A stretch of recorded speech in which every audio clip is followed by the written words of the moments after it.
Bom, amiguinhos, hoje nós vamos falar sobre uma das coisas mais importantes que existem, que é o meu celular. Né? Na verdade, não necessariamente o celular em si, mas essa tela aqui que revolucionou todo mundo, né? A tela touchscreen, que nós vamos entrar num assunto um pouco mais aplicado do que nós estávamos tendo até então, que é exatamente sobre capacitores, tá? Os capacitores são dispositivos que armazenam energia em um campo elétrico, a gente vai ver como isso acontece, tá? E essa energia que é armazenada, ela é usada no nosso dia a dia em diversas ocasiões, né? Por exemplo, em desfibriladores cardíacos.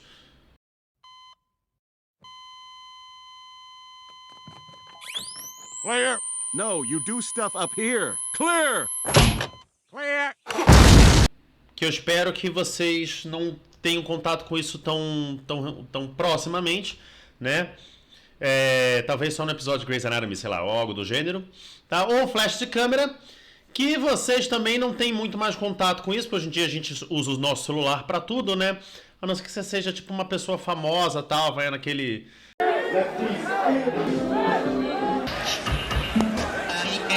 naquela, né, como é que fala? Tapete vermelho, vem todos aqueles flashes e tal. Aí talvez você tenha mais contato com flash de câmera, mas de forma geral, os capacitores, eles não são só usados para isso, né? Eles são uma parte essencial dos nossos eletrônicos, porque eles podem ser bem pequenos em chips ou muito grandes em circuitos de alta potência, como transmissores de rádio FM. Bom, existem capacitores de uma grande variedade de tamanhos e formas, então o primeiro circuito integrado do mundo com capacitor incluído é esse daqui. Então vocês podem ver como ele está aqui bem pequenininho. Ou então algo gigante. Deixa eu pegar aqui meu apontador laser. Aham. Ou então, cara, um negócio gigante aqui como um capacitor que controla a energia que entra no Fermilab, que é um acelerador de partículas imenso que tem lá nos Estados Unidos. Tá? Bom,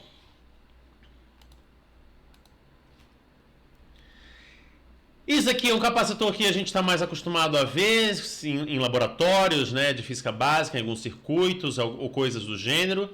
Esses são diferentes capacitores.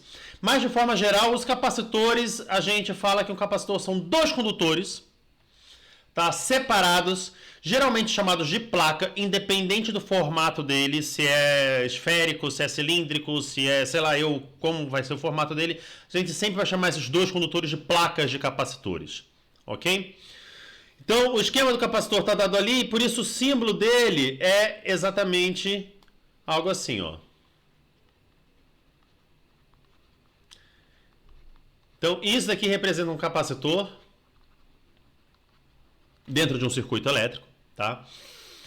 E a gente vai definir uma geometria simples e aí a gente vai generalizar a partir daí, a gente vai fazer os outros. Nós vamos, obviamente, começar com placas, tá? Duas placas paralelas que estão separadas a uma distância d uma das outras e tem área A, tá? Essa é a área da minha placa. E nós vamos assumir que essas placas estão inicialmente no vácuo, tá? O ar é bem próximo do vácuo, tá? O que vai acontecer agora? Nós vamos pegar essas duas placas condutoras e nós vamos carregar essas placas, tá? Então nós vamos colocar uma diferença de potencial ali, de forma que uma placa fica positivamente carregada e outra placa vai ficar negativamente carregada, tá?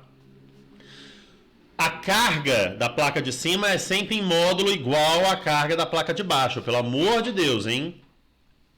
Bom, uma vez que as placas são condutoras, a carga vai se distribuir de forma uniforme na superfície dessa placa, tá?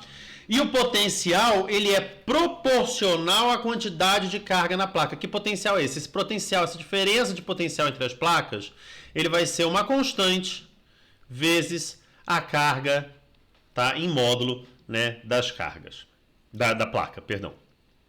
Bom, essa constante de proporcionalidade é o que a gente chama de capacitância de um capacitor, tá? Então, a carga, ela é proporcional à diferença de potencial entre as placas por uma constante que é o que a gente chama de capacitância, tá? A gente vai chamar essa diferença de potencial elétrico V, ou simplesmente a diferença de potencial ou potencial das placas, ou a voltagem entre as placas, tá bom? A capacitância de um aparelho ela depende da distância entre as placas, depende da área entre as placas, mas não depende da diferença de potencial entre as placas. A gente vai ver que essa constante C, ela é a parte, ela é definida apenas em função da estrutura do seu material. Não do que ele é feito, mas de como ele foi construído, da área, da distância e de constantes. Ok? E essa capacitância está relacionada exatamente a quanto de carga eu posso jogar naquele capacitor para uma dada diferença de potencial entre as placas. Tá? Então, quanto maior for a capacitância, mais carga esse capacitor vai armazenar para uma determinada diferença de potencial fixa, ou para uma voltagem fixa. Tá? Então, a definição de capacitância é Q sobre V. Tá? A unidade é Coulomb por volt, que a gente vai chamar de Farad, em homenagem ao físico inglês Michael Faraday, esse cara aqui, bonitão, com esse cabelo aí, essa testa meio grande aí, mas enfim, né? Um Farad é uma quantidade absurda de capacitância, tá? Então a gente geralmente usa bem menos que um Farad, a gente vai trabalhar com microfarad, nanofarad ou até picofarad, tá? Uma coisa importante é que a gente reescreve a nossa constante, a nossa permissibilidade do vácuo como sendo o epsilon zero, né, como 8,85 picofarad por metro, tá? A gente muda aí só a unidade dele, que é o que é mais comum, ok? Bom, então agora nós vamos carregar um capacitor, vamos colocar carga nesse capacitor. Como que a gente faz isso? Né? Porque afinal de contas o objetivo é a gente jogar carga ali e armazenar energia. Então nós vamos primeiro ver como é que fica esse armazenamento de carga, tá? E depois como é que isso se reescreve na forma de energia. Bom, então vamos carregar. Tá? Então eu tenho aqui um circuito onde eu tenho uma bateria. Tá? A gente vai ver mais sobre bateria no próximo capítulo, mas eu tenho aqui uma bateria. Eu coloco uma diferença de potencial no meu circuito. Isso aqui é o meu capacitor, tá aí ó, o símbolo do capacitor, tá? Que tem uma capacitância C.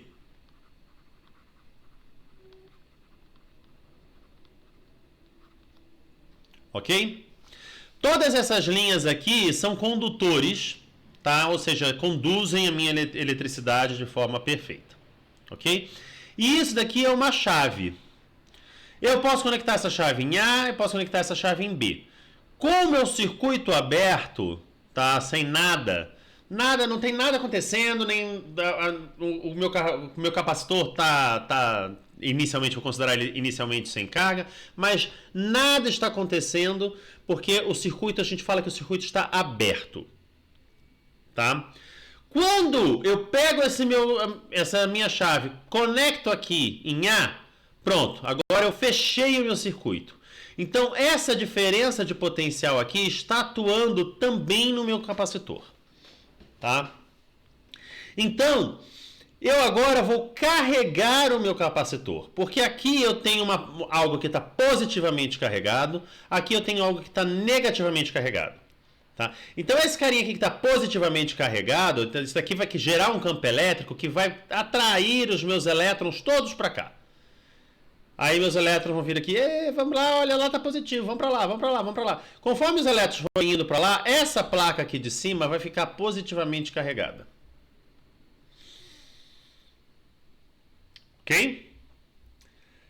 Se essa placa aqui vai ficar positivamente carregada e aqui já tem placa negativa, ou seja, os elétrons já estão querendo fugir aqui, aqui tem coisa positiva, os elétrons vão todos vir para cá, vem para cá, vem para cá, vem para cá, e aqui vai ficar aí negativamente carregado e você vai ter uma placa positivamente carregada, uma placa negativamente carregada. As cargas vão ser as mesmas porque esse fenômeno aqui vai acontecer para os dois casos e a diferença de potencial dada é uma só. Ok? O que acontece se eu pegar essa chave aqui, virar para o C e abrir o meu circuito de novo? Ora, eu tenho uma carga aqui armazenada. Se meu circuito abriu, essa carga vai ficar presa ali. Até você fechar aquele circuito de novo. Tá? E se eu deixar ele em A, vai ficar ali um tempão, mas ali um tempo, até que vai chegar um ponto onde o capacitor vai falar assim, viu, escuta, eu não consigo mais armazenar carga em mim. E aí significa que o potencial, a diferença de potencial ou a voltagem no meu capacitor é igual à voltagem na minha bateria. E aí eu tenho que a carga total armazenada aqui é C vezes V. Ok? Mas e se ao invés, eu deixo aqui um tempão, deixar ele inteiramente carregado de forma que Q é igual a C vezes V. Tá bom? Aí eu vou pegar esse cara aqui e vou jogar em B. Então, ao fazer isso, ao jogar em B aqui, o que eu tenho? Eu tenho um circuito que fechou, um circuito aqui que fechou, certo?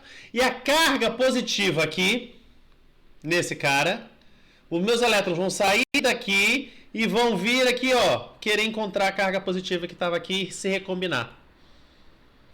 E aí meu capacitor que a gente vai passar por um processo de descarregar. Ok? Bom, basicamente é isso que o desfibrilador faz, né? Você carrega ele, então são duas placas, você vai carregar ele naquela máquina, vai fazer aqui.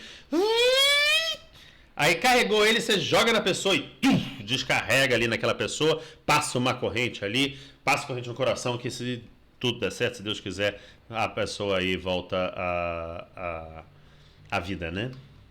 O coração volta a funcionar. Bom, vamos calcular então o que seria essa capacitância C, que é essa constante que liga a carga armazenada com a diferença de potencial que está aplicada no meu capacitor. Tá? Então considere aqui duas placas condutoras paralelas separadas por uma distância Dzinho, tá? E elas têm uma área A. Tá? Essa associação que a gente chama de capacitor de placas paralelas, tá? Então a placa superior tem uma carga mais Q, a inferior tem uma carga menos Q, tá? O campo elétrico ele vai apontar da placa positiva para a placa negativa e a gente vai considerar capacitores de placas paralelas ideais, na qual o capacitor é constante entre as placas e é zero em todos os outros lugares. Então a gente está pensando como se a gente estivesse analisando só no centro de uma placa muito grande, ok? Né? Os capacitores, obviamente, reais, eles têm efeitos de borda aqui que a gente não vai considerar, tá bom? Bom, a gente pode calcular o campo elétrico entre as placas usando a lei de Gauss, que a gente viu no capítulo 23, tá? Então aqui, essa é a minha superfície gaussiana.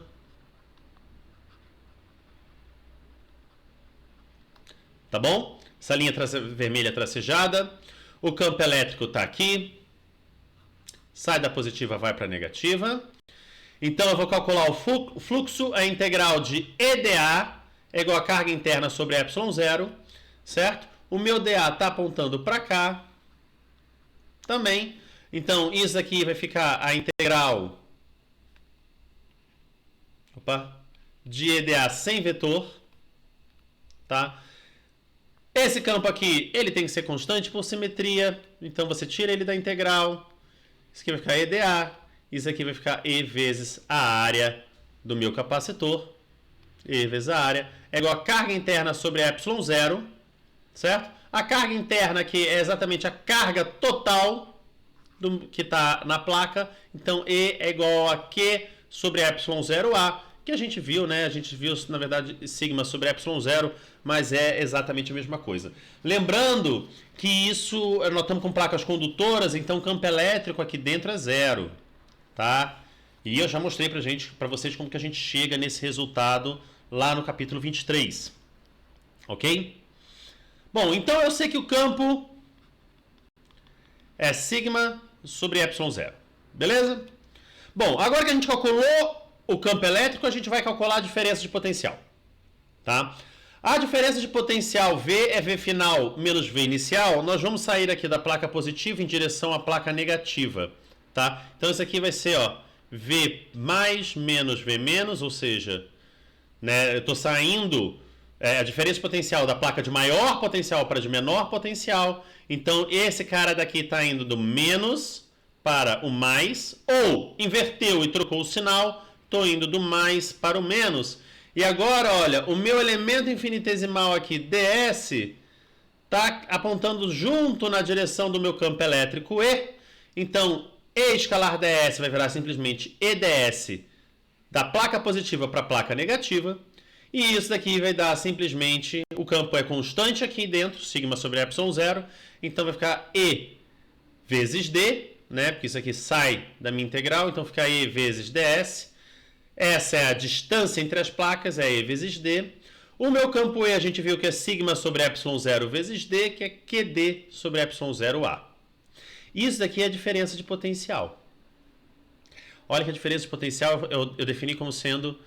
que eu falei que Q era igual a C, que é uma constante, vezes V. Certo?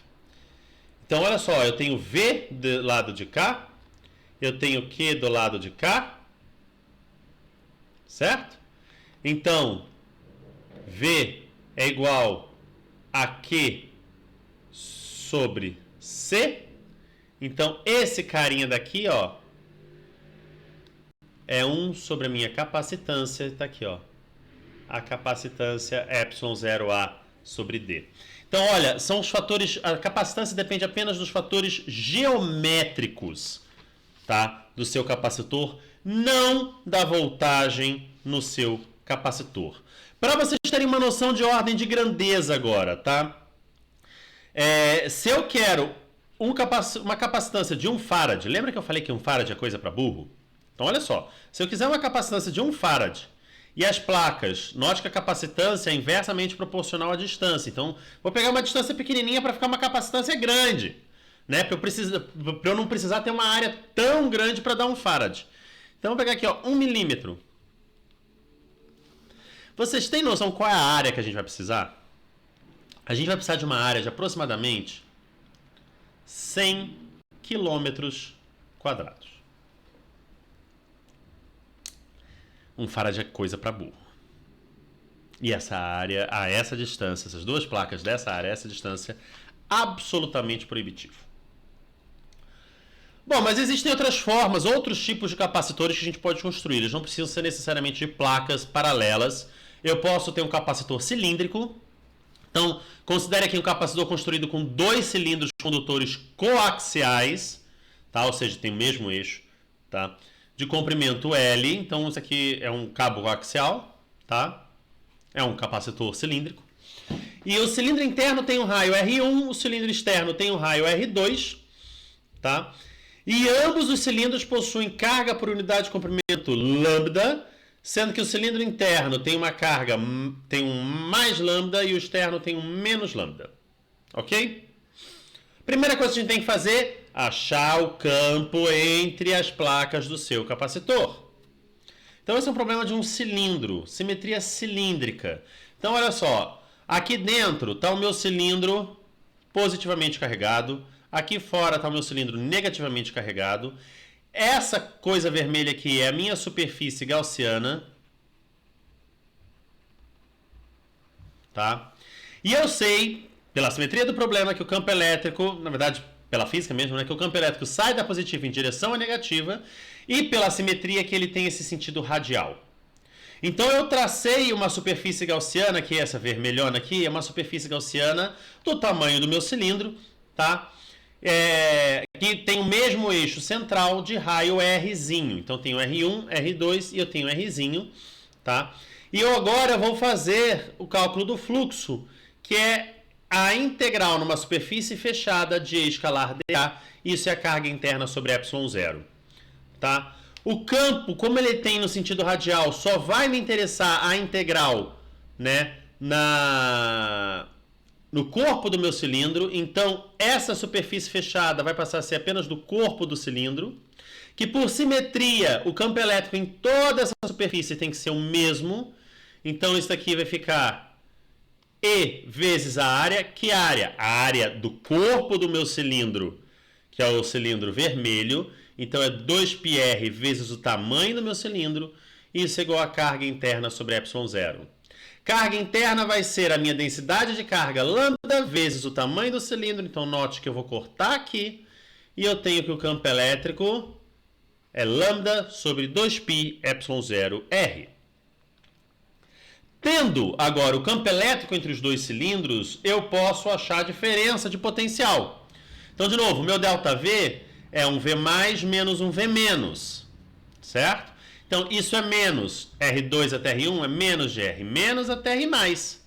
Ou, mudando o sinal, de R mais até R menos, né? R mais é R1, R menos é R2, então estou indo de R1 até R2. E note que eu estou caminhando aqui, o meu DS está apontando na mesma direção do meu campo elétrico. Então esse produto escalar vai desaparecer, né? Vai ficar só E vezes dr. Então tenho a integral de R1 até R2 de lambda sobre 2πε0 dr. E isso dá lambda sobre 2πε0 ln de R2 sobre R1. E isso daqui é o meu ΔV. Lembrando que o meu ΔV é Q sobre C. Bom, o que é esse Q aqui? Esse Q, agora eu tenho C e eu tenho Q, e eu tenho, né, a diferença potencial V. Lembrando que Q igual a CV, ou C igual a Q sobre V, e esse Q é lambda L, então agora eu substituo aqui por lambda L e substituo aqui pela diferença de potencial que a gente achou, e eu acho a minha expressão aqui para a capacitância no caso de um capacitor cilíndrico. Notem aí que eu só tenho dependência direta das minhas constantes geométricas, né? O tamanho dos cilindros, os raios R1 e o raio R2, certo? Se a gente pega um exemplo, por exemplo, um capacitor, né, de 20 centímetros, um raio R1 de 5 centímetros e uma distância entre os raios, ou seja, o R2 menos R1 de 1 milímetro, a gente tem uma capacitância de 560 picofarad. Note, a capacitância é proporcional a L. Eu peguei 20 centímetros, não dá para estar dentro do seu computador, né? Capacitor esférico. Então vamos pegar agora um capacitor esférico formado por duas esferas de raio R1 e R2. Essa daqui está positivamente carregada, essa aqui está negativamente carregada. Então eu tenho a esfera interna tem uma carga mais Q, a externa uma carga menos Q, e o campo elétrico ele vai ser obviamente perpendicular à superfície de ambas, aponta radialmente para fora. Por que a gente sabe que é radial? A gente sabe pela simetria. A gente sabe que é de para fora por quê? Porque a de dentro é positiva e a de fora ela é negativa. E a gente pode calcular o nosso campo elétrico ali dentro, como a gente já fez outras vezes, usando a nossa lei de Gauss. Né? Então, pela lei de Gauss aqui, eu traço uma superfície gaussiana ao redor da minha carga que tem raio R1 e R2, certo? Traço uma superfície aqui de raio R, e aí eu tenho que o meu dA aponta na mesma direção do meu campo elétrico E, e aí eu tenho que a integral numa superfície fechada, nessa superfície gaussiana de EDA, vai ser simplesmente E vezes A, onde a área é 4πr2 e a carga interna é a carga da minha esfera interna. Então a gente já sabe que o campo elétrico é E sobre 4πε0r2.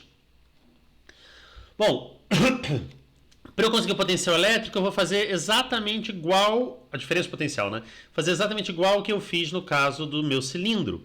Então eu vou fazer V mais menos V menos, ou seja, menos a integral de E escalar ds, tá? Do meu R menos até o meu R mais. Posição inicial é no menos, posição final é no mais.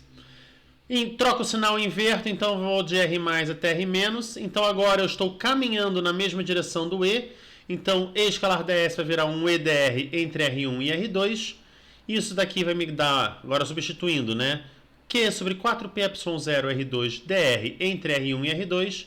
Essa fica a minha expressão, então, para a diferença de potencial. Lembrando que a diferença de potencial aqui ela vai ser Q sobre C. Ou invertendo, né? C é Q sobre V. E aí eu tenho essa expressão bonita ainda para a minha esfera. Ou melhor ainda, esta daqui. Certo? Bom, mas vamos supor que agora eu tenho uma muito longe da outra. A caixa esférica de fora está muito longe da caixa esférica interna. Da esfera interna. Bom, então é como se eu simplesmente quisesse achar a capacitância de uma esfera isolada. Ou seja, eu vou mandar meu R2 lá para infinito. Vou considerar R1 igual a Rzão. Vou trabalhar só essa expressão aqui para vocês verem como é fácil. Tá? Se eu colocar R2 em evidência, então eu tenho R1, R2, embaixo, R2, 1 menos R1 sobre R2. Certo? Cortei esse R2 com R2. Mandei R2 para infinito, esse cara vai a zero. Então isso aqui vai ficar só R1. Como R1 é igual a R, a minha capacitância vai ficar 4π ε0r. Ou seja, isso a gente já sabia, né? Porque a gente já sabia que o potencial de uma esfera carregada é Q sobre 4π ε0r. Né? E aí a gente tem, no caso, por exemplo, dos meus geradores de Van der Graaf, de raio 30 centímetros,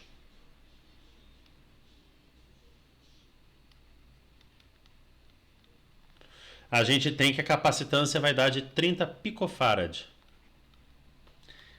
Mas eu posso também pensar na Terra, que tem um raio de 6.400 km. Isso daqui me dá uma capacitância de aproximadamente 700 microfarad. Isso é uma capacitância assim que é uma coisa de louco. Certo? Se o gerador e a Terra tivessem sob o mesmo potencial, aquele com maior capacitância pode armazenar mais carga. Né? Então, olha a quantidade de carga a mais que a Terra pode armazenar em relação ao nosso gerador de Van der Graaf de 30 centímetros. Por isso que a gente simplesmente sai aí aterrando o nosso circuito e mandando aí carga para a Terra de tudo quanto é jeito, que não tem problema nenhum. Né? Mas, obviamente, né, os capacitores eles têm uma capacitância definida, e até depois eu vou tratar da rigidez elétrica, que vai impedir de você colocar mais ou menos, mas você sempre pode combinar capacitores para atingir o que você quer. Tá? Então, se eu pego agora capacitores em um circuito, né, um circuito é um conjunto de dispositivos ligados por fios condutores. Os capacitores eles podem ser ligados nos circuitos em paralelo, né, combinados em paralelo ou em série. Esses daqui estão em paralelo. Esses aqui estão em série. Vamos lá. Eu vou dar a definição usual e depois vou, nos próximos slides, trabalhar com a minha mesmo. Tá? Capacitores ligados em circuitos por fios, de modo que as placas carregadas positivamente estejam ligadas entre si e as placas negativamente estejam ligadas entre si, estão em paralelo.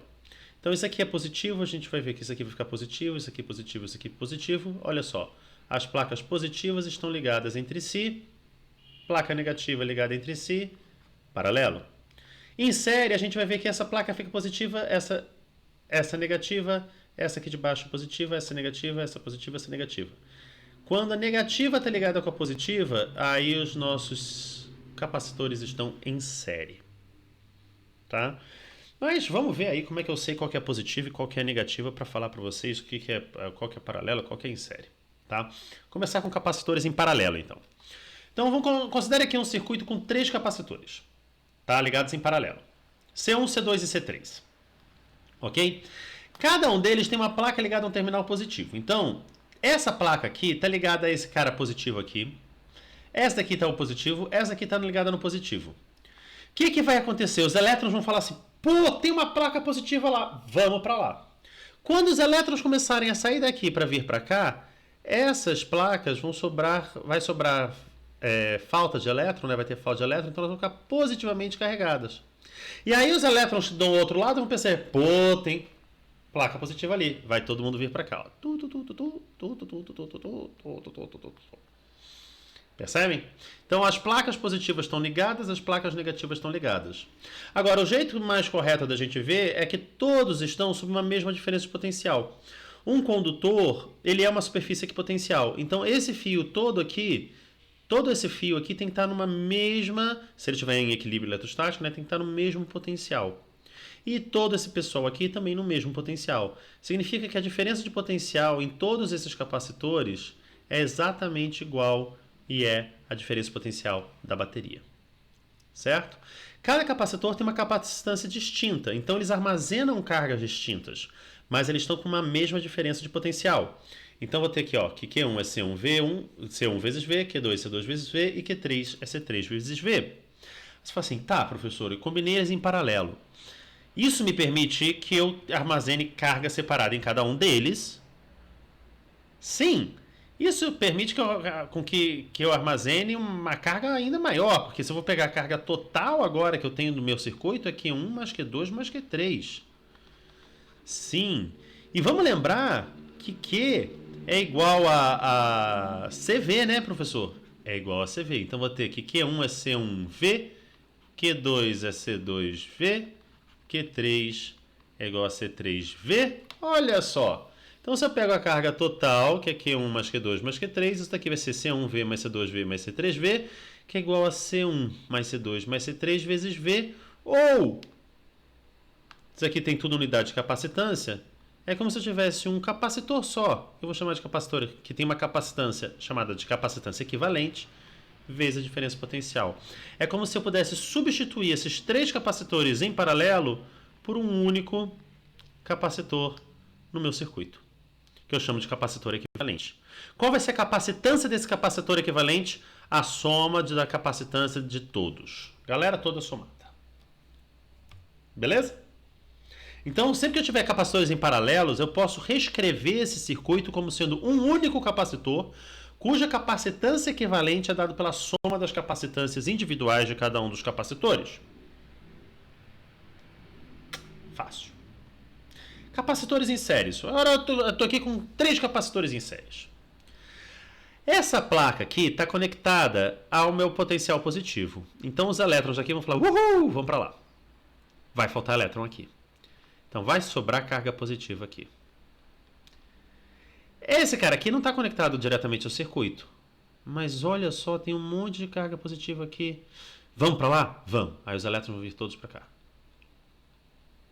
E aí vai sobrar carga positiva aqui. E aí os elétrons vão vir para cá.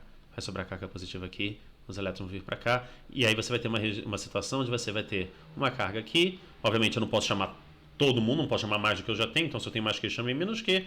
Aí aqui sobrou mais Q, que chamou menos Q. Sobrou mais Q, que chamou menos Q. E aí você tem todos os capacitores.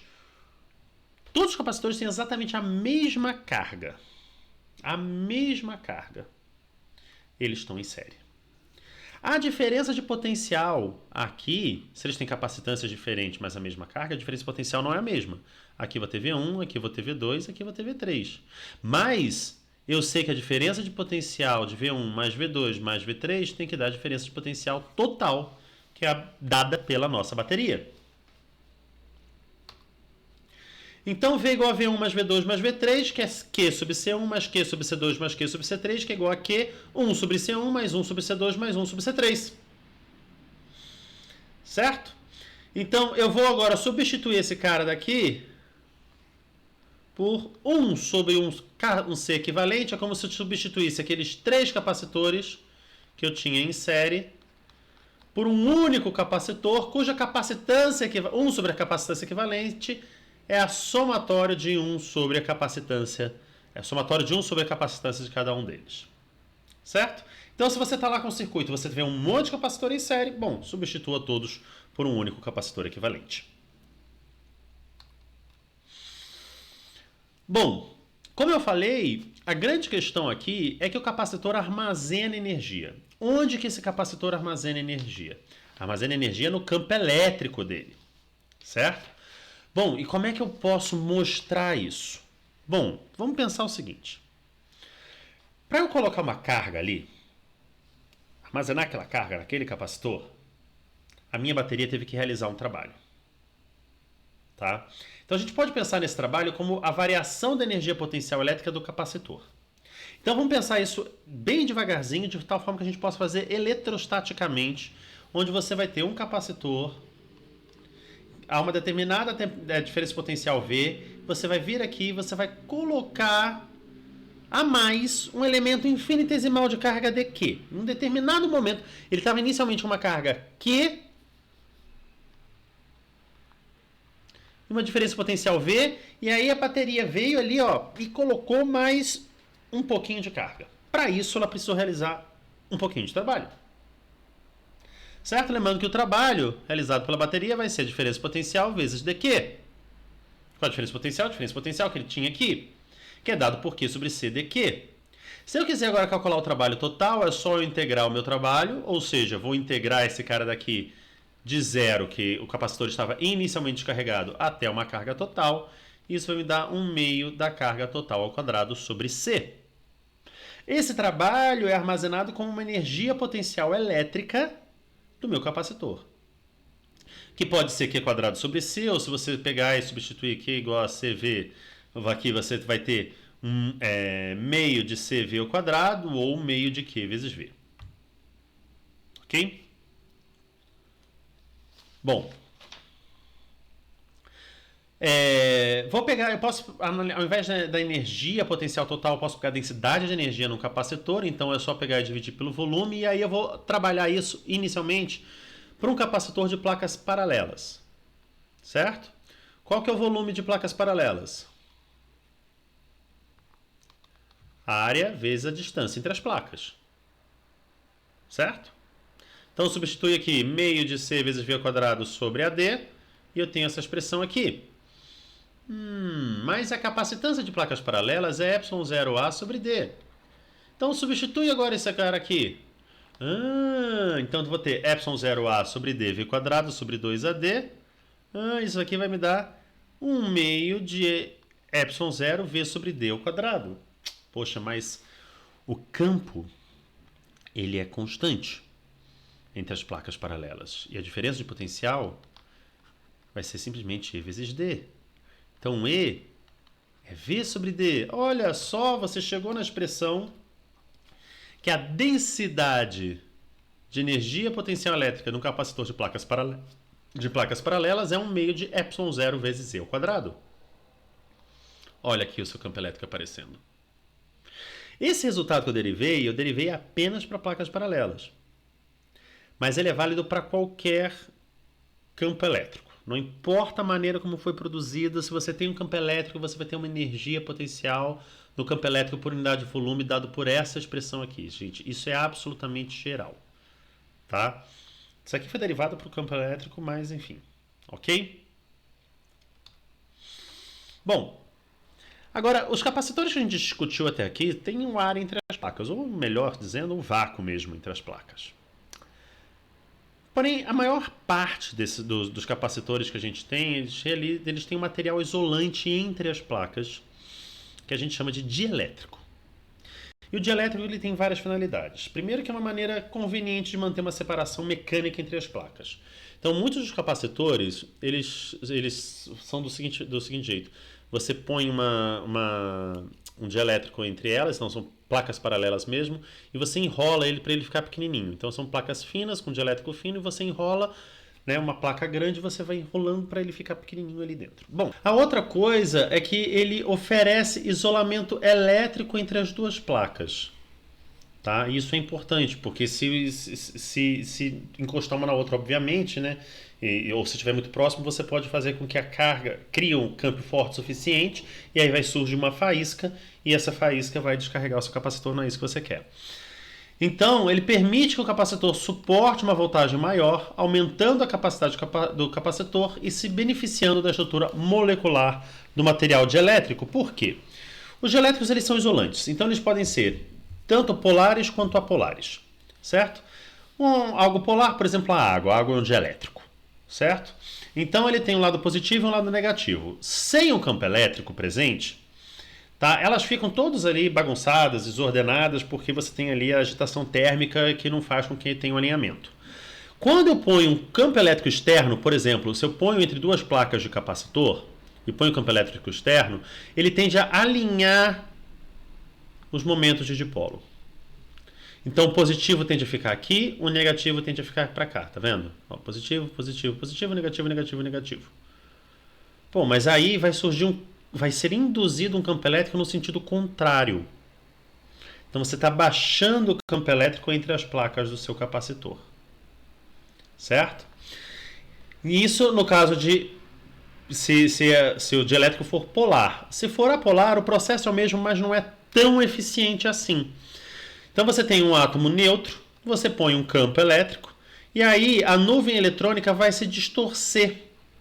Então você vai ter algo negativo aqui né, e algo positivo aqui, porque o positivo vai andar na direção do campo, o negativo na direção contrária ao campo, e você vai ter aqui uma pequena distorção, de tal forma que você tem aqui, olha só, a nuvem eletrônica toda distorcida com um campo diferente de zero, e aí esses positivos vão se cancelar com esse negativo, positivo, negativo, positivo, negativo, vai sobrar um positivo aqui, vai sobrar um negativo aqui, de tal forma que você tem um campo E para cá, um campo E' para cá, induzido nesse sentido.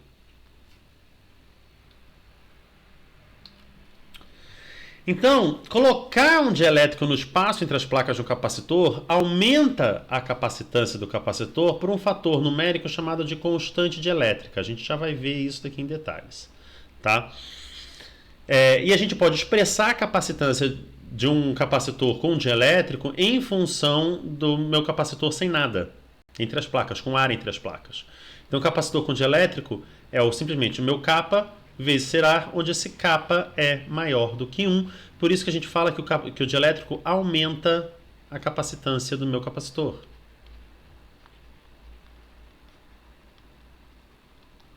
Ok?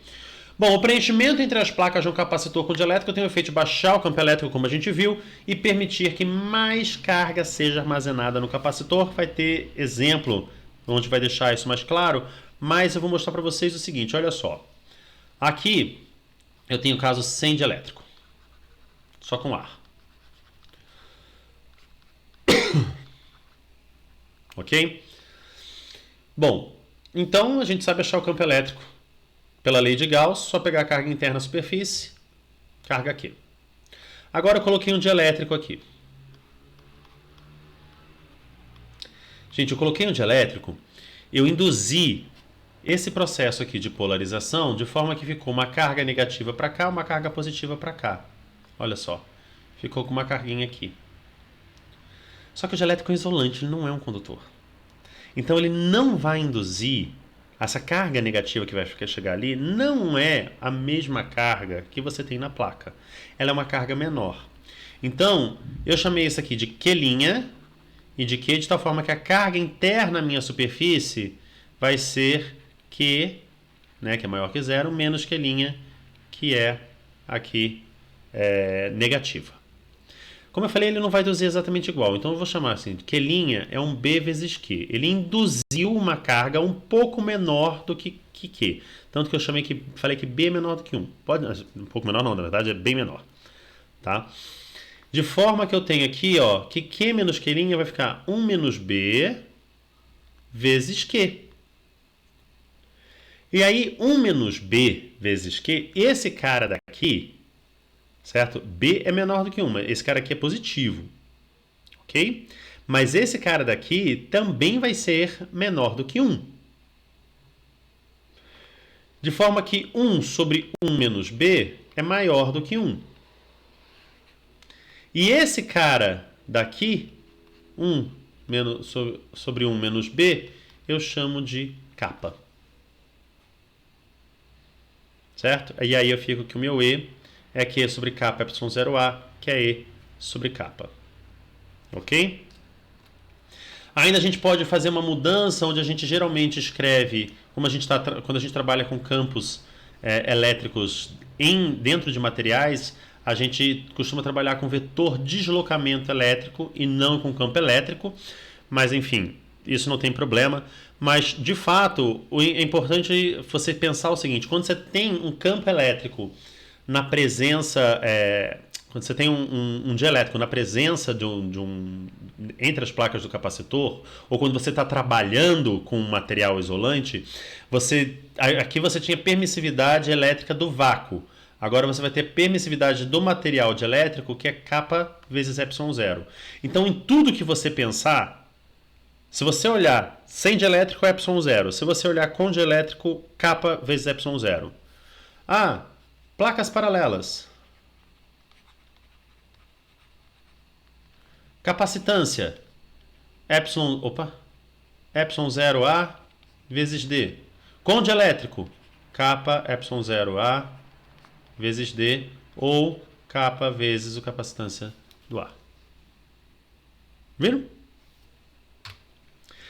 E aí entra o conceito de rigidez elétrica, que é um conceito importante para capacitor e é um conceito importante até quando você pensa no ar. Eu fiz de uma forma pedestre a análise de como você cria faísca, mas você pode pensar nessa tal da rigidez elétrica, que se você quebrar a rigidez elétrica, você cria uma faísca. A rigidez elétrica de um material mede a capacidade de um material de resistir a diferenças de voltagem.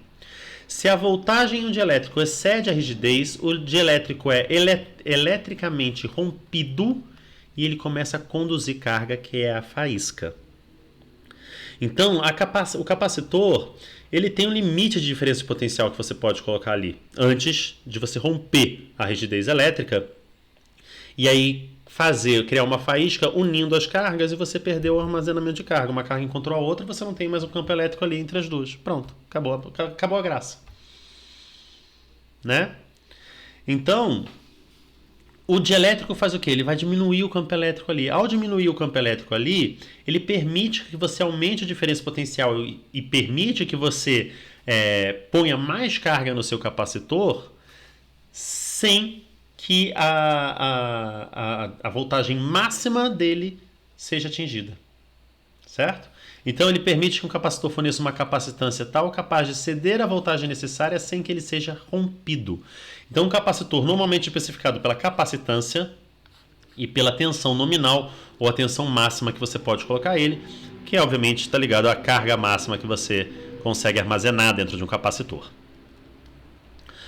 Certo? Constante de elétrica, kappa é ε0, é ε sobre ε0, e a constante de elétrica do vácuo é definida como sendo exatamente 1. E aí a constante de elétrica do ar é aproximadamente 1, e a gente vai considerar como ela sendo 1 em nossos problemas, porque né, é bem próximo de 1. E aí você vê aqui, ó, isopor, Miller e papel. Miller é uma cerâmica, são isolantes aqui, ó. Essa seria a constante de elétrica, você vê que armazena bem. Só que eles são todos apolares. Quando você põe um polar aqui, ó, aí é difícil, né? Aí é difícil. Aí você tem um kappa altíssimo, mas aí você tem que tomar cuidado com a rigidez elétrica do material. Olha só. Olha a rigidez elétrica dessa cerâmica aqui, o quanto que você aguenta antes de quebrar. Certo? E aí vem aquela história do para que então você começou falando de celular e aí você falou do capacitor. Que diabo é isso, professor? Né? Bom, gente, você tem na superfície do seu celular um monte de capacitor. Um monte de capacitor. Certo? E está ali tudo carregado. Quando você toca no capacitor, isso aí a gente volta lá para o início da aula, você está fechando outro circuito que agora é com você. E o capacitor vai descarregar em você. Ao descarregar o capacitor, o chip do seu celular vai entender onde você tocou e vai seguir a sua ordem de acordo com aquilo. Fantástico, né? Extremamente engenhoso. Por isso que dependendo da luva que você tá, você não consegue, no frio, né? Nós estamos chegando aí no frio, você não consegue usar o celular no frio com algumas luvas porque você não porque elas são isolantes e você não descarrega ali. E aí inventaram a luva com dedinho, com material condutor, para você usar o seu celular mesmo no frio. O povo é fantástico, né? O povo é realmente incrível. Bom, é isso para a aula de hoje. Eu finalizo por aqui. E a gente, na quarta-feira, faz a aula síncrona com alguns exemplos, tá bom? Tchau, tchau, gente. Até lá.